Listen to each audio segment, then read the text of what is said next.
Hey friends, welcome back to my YouTube channel Ankita's Lifestyle. আজি আইছো এটি নতুন ভিডিঅ'ৰ সৈতে। আজি মই আপোনালোকৰ ওচৰত এটা ৰেচিপি লৈ আহিছো। ৰেচিপিটো হৈছে জুইত বনোৱা কুকুৰাৰ মাংসৰ ৰেচিপি, মানে চিকেন কাৰী।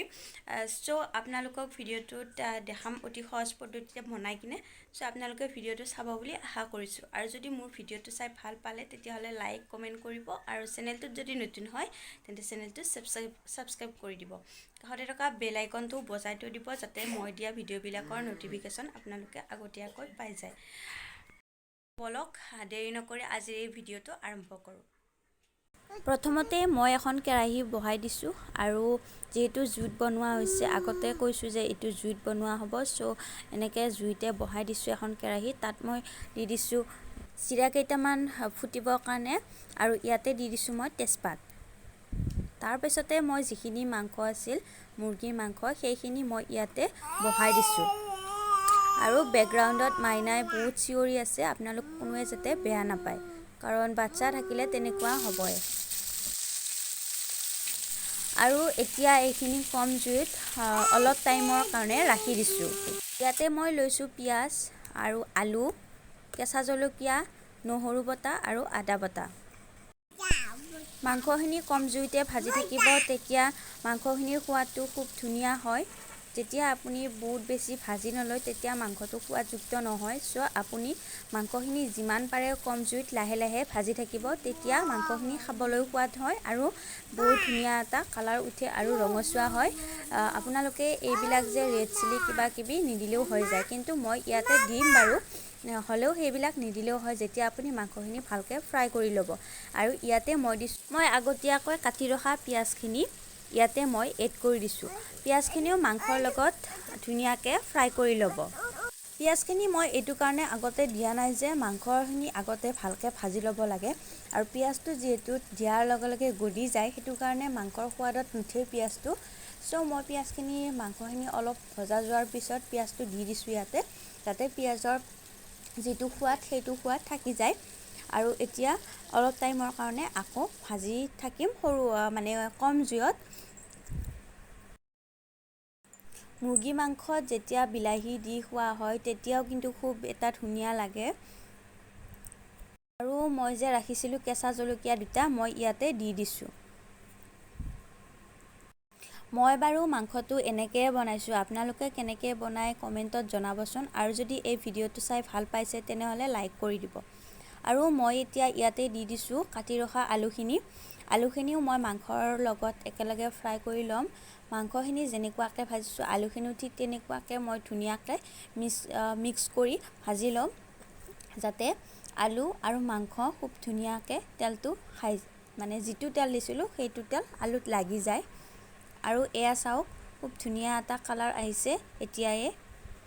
আৰু এতিয়া মই ইয়াতে দি দিছোঁ মিৰ্চি পাউডাৰ, আৰু যিটো ৰেড মিৰ্চি আছিল সেইটো মই ইয়াতে দি দিছোঁ। এয়া চাওক এইটো। আৰু মিৰ্চিটো এইটো কাৰণে দিছোঁ যাতে কালাৰটো খুব ধুনীয়া আহে।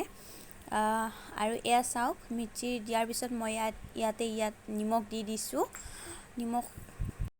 নিমখটোৰ পৰিমাণ মই আপোনালোকক নকওঁ, কাৰণ নিমখ কিছুমানে বেছিকৈ খায় কিছুমানে কমকৈ খায়। সো আপোনালোকৰ সোৱাদ অনুযায়ী নিমখটো আপোনালোকে ইয়াতে এড কৰি দিব।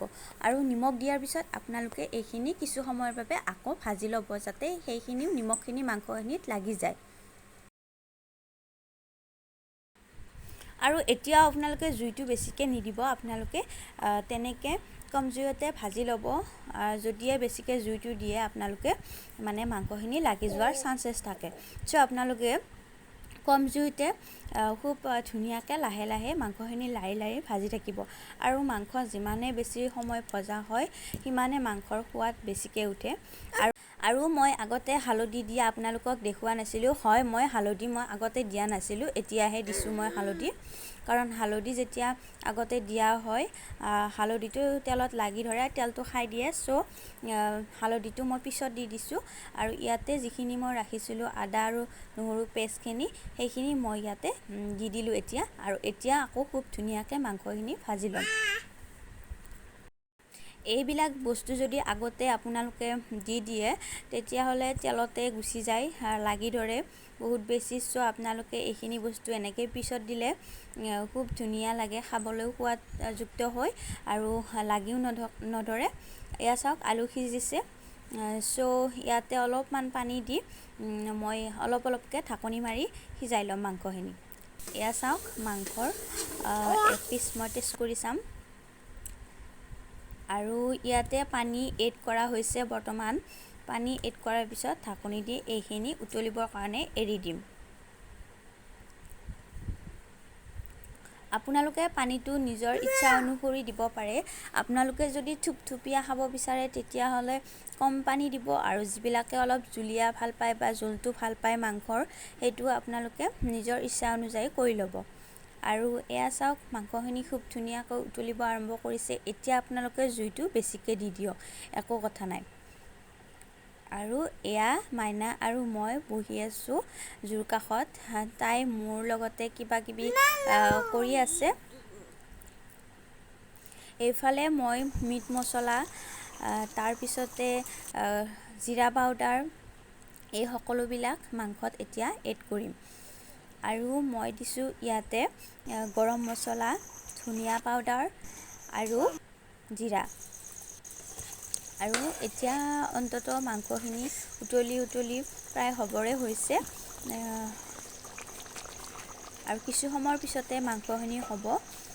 দেখুৱাই আছোঁ আপোনালোকক। আপোনালোকে আজি এই ভিডিঅ'টো শেষলৈকে চোৱাসকলক বহুত বেছি ধন্যবাদ জনাইছোঁ। আশা কৰোঁ আপোনালোক সকলোৱে এই ভিডিঅ'টো চাই উপকৃত হ'ব আৰু ভাল পাব। আপোনালোকে এনেকৈ বনাই চাবচোন, খুব বেছি টেষ্টি হয়। আপোনালোকে কমেণ্টত জনাব কেনেকুৱা পাইছে। আৰু এতিয়া অলপ মই এনেকৈ টেষ্টিং কৰি চাওঁ কেনেকুৱা হৈছে, নিমখ চিমখ হৈছে নে নাই। আৰু এয়া ফাইনেলি আমাৰ মাংস হৈ গ'ল। এয়া চাওক মাংস ধুনীয়া কালাৰ উঠিছে, বাট মোৰ কেমেৰাত অলপ বেয়া দেখিছে। আৰু এতিয়া চাব পাৰে মাংসৰ কালাৰটো, এয়া হৈছে ৰিয়েল মাংসৰ কালাৰটো, এনেকুৱা হৈছে। খুব বেছি ধুনীয়া হৈছে আৰু খাবলৈ বহুত বেছি টেষ্টি হৈছে। আপোনালোকে সকলোৱে চাব আৰু বনাই খাব এনেকৈ। আৰু ক্ষমা কৰিব যাতে মাইনাৰ বহুত বেছি চিঞৰি আছে, সেইটো কাৰণে। আজিৰ এই ভিডিঅ'টো শেষলৈকে চোৱাৰ বাবে আপোনালোকক বহুত বেছি ধন্যবাদ।